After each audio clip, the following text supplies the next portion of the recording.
যুক্তরাষ্ট্র ও ইরানের মধ্যে চলমান উত্তেজনাপূর্ণ পরিস্থিতিতে যুদ্ধবিরতির মেয়াদ বাড়ানোর সিদ্ধান্তকে ঘিরে নতুন করে বিতর্ক সৃষ্টি হয়েছে। মার্কিন প্রেসিডেন্ট ডোনাল্ড ট্রাম্প যুদ্ধবিরতির সময়সীমা অনির্দিষ্টকালের জন্য বাড়ানোর ঘোষণা দিলেও ইরানের পক্ষ থেকে এই সিদ্ধান্তের প্রতি তীব্র আপত্তি জানানো হয়েছে। বিশেষ করে ইরানের পার্লামেন্ট স্পিকারের উপদেষ্টা মাহদি মোহাম্মদি এই পদক্ষেপকে সরাসরি কৌশলগত চাল বলে আখ্যা দিয়েছেন। মাহদি মোহাম্মদির ভাষায় এই যুদ্ধবিরতি বাড়ানোর ঘোষণার বাস্তব কোনো মূল্য নেই। তিনি যুক্তি দেন, যুদ্ধে যে পক্ষ দুর্বল অবস্থানে রয়েছে তারা কখনো শর্ত আরোপ করতে পারে না। তার বক্তব্যে স্পষ্টভাবে ফুটে ওঠে যে ইরান এই যুদ্ধবিরতিকে কোনো সমঝোতা বা শান্তির প্রচেষ্টা হিসেবে দেখছে না, বরং এটিকে একটি একতরফা রাজনৈতিক সিদ্ধান্ত হিসেবে বিবেচনা করছে। তিনি আরও কঠোর ভাষায় অভিযোগ করেন, যুক্তরাষ্ট্রের আরোপিত নৌ অবরোধ আসলে একটি পরোক্ষ যুদ্ধেরই রূপ। তার মধ্যে সরাসরি বোমা হামলার পরিবর্তে অর্থনৈতিক ও সামরিক অবরোধের মাধ্যমে একই ধরনের চাপ সৃষ্টি করা হচ্ছে, ফলে যুদ্ধবিরতি থাকা সত্ত্বেও বাস্তবে সংঘাতের পরিস্থিতি বহাল রয়েছে। মোহাম্মদি স্পষ্ট করে বলেন, এমন পরিস্থিতিতে ইরান কেবল নীরব দর্শক হয়ে থাকবে না, বরং প্রয়োজন হলে সামরিকভাবে জবাব দেওয়ার প্রস্তুতি রয়েছে। সবচেয়ে তাৎপর্যপূর্ণ অভিযোগটি আসে যুদ্ধবিরতির মেয়াদ বাড়ানো নিয়ে। মোহাম্মদির দাবি, এটি মূলত সময় নেওয়ার একটি কৌশল, যার আড়ালে যুক্তরাষ্ট্র আকস্মিক কোনো সামরিক হামলার প্রস্তুতি নিতে পারে। তার মতে, এই পরিস্থিতিতে ইরানের উচিত দ্রুত পাল্টা কৌশল গ্রহণ করা এবং নিজেদের প্রতিরক্ষা সক্ষমতা আরও জোরদার করা।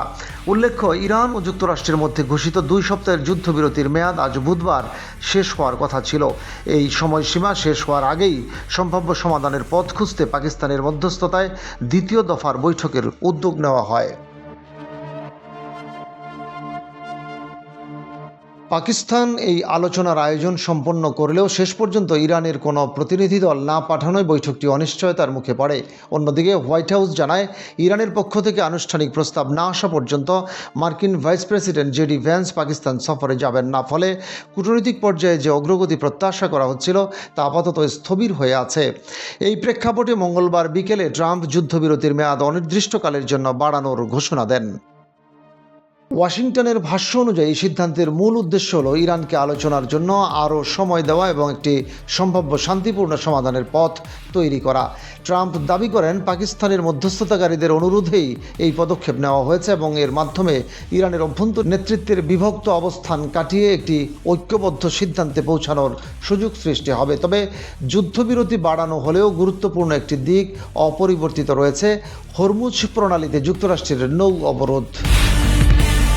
ট্রাম্প স্পষ্ট করে জানিয়েছেন, ইরান আনুষ্ঠানিকভাবে কোনো প্রস্তাব না দেওয়া পর্যন্ত এই অবরোধ এবং সামরিক প্রস্তুতি বহাল থাকবে। স্ট্রেইট অফ হরমুজের মতো গুরুত্বপূর্ণ আন্তর্জাতিক নৌপথে এই অবরোধ পরিস্থিতিকে আরও স্পর্শকাতর করে তুলেছে।